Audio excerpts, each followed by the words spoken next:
Assalamu alaikum students, how is you all? I hope that you all are doing great. Welcome to your channel Math D1 to Scientific Academy. Okay, today our lecture is related to the past paper as I'm explaining you past paper 1 May June 2019. Okay, so now I'm going to explain you question number 14. Students, question number 14 is the diagram shows the plants of a garden A, B, C, D. Here you can see the garden which is A, B, C, D. A, B, C and D. Now the question is, the question is use a straight edge and compass only to construct the locus of points inside A, B, C, D that are, the first part is equidistant from A and B. So it means that now equidistant from A and B, it means that you have to draw a perpendicular bisectors. Okay, equidistance means that equal distance from A and B. So it means that you have to draw the perpendicular bisector. So for that, what you need to do is take a compass. Okay, put compass on A and then draw one arc here like this.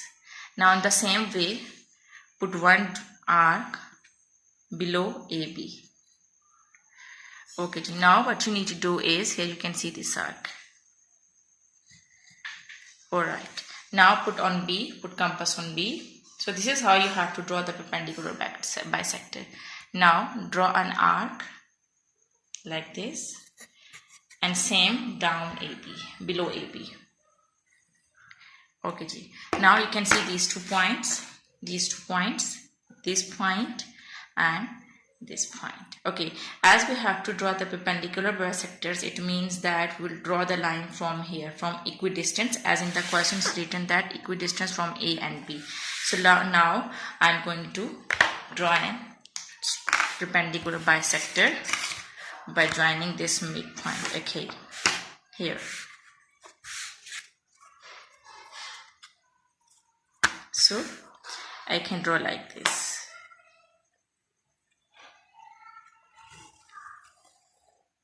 Alright, so this is your perpendicular bisector, or you can say that it's a point equidistant from A and B. Okay, now part 2 of A is equidistant from CD and AD. From CD and AD, here you can see that this is CD and this is AD. So equidistance from C, it means that the point would be here. Okay, the point would be somewhere here. So it means that what you need to do is you have to put the compass on D.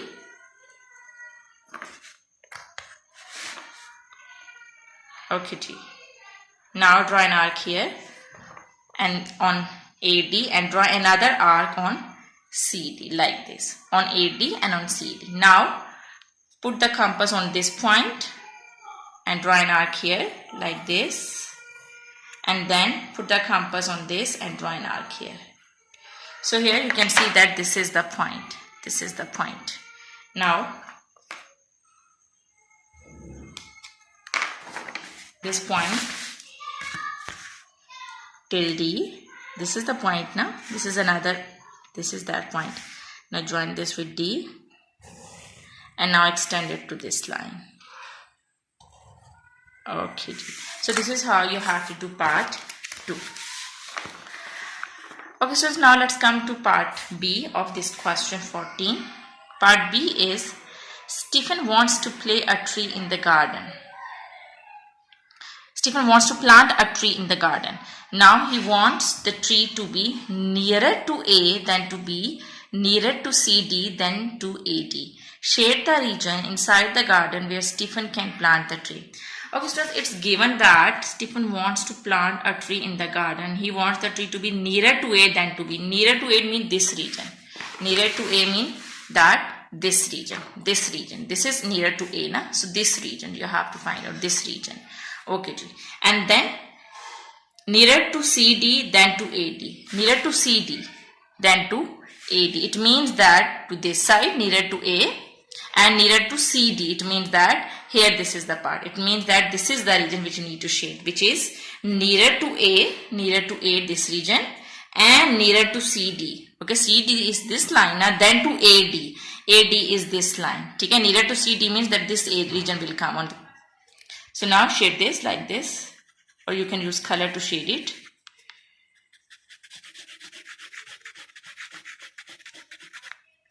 Okay, so this is how you have to shade this part. You can use pencil to shade it like this.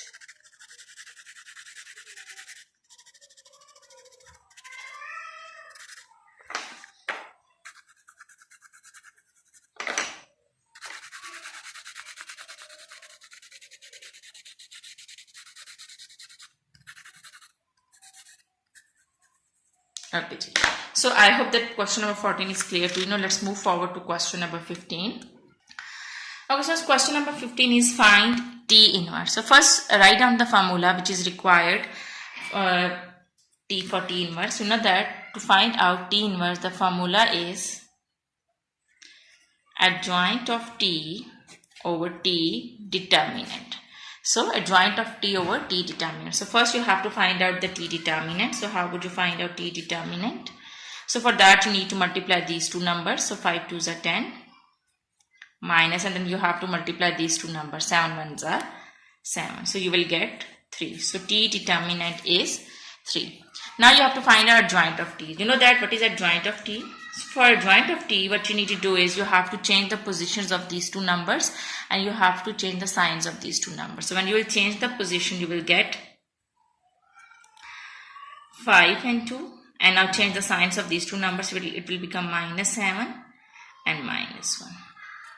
Okay, so now put the values in the formula, which is T inverse equal to adjoint of T over T mod. So adjoint of T you have found, and T mod is T mod or T determinant. We can say T determinant as well. T determinant is 1 by 3 and adjoint of T is 5 -7 -1 and 2. So this is your answer. Alright, now let's come to question number 16.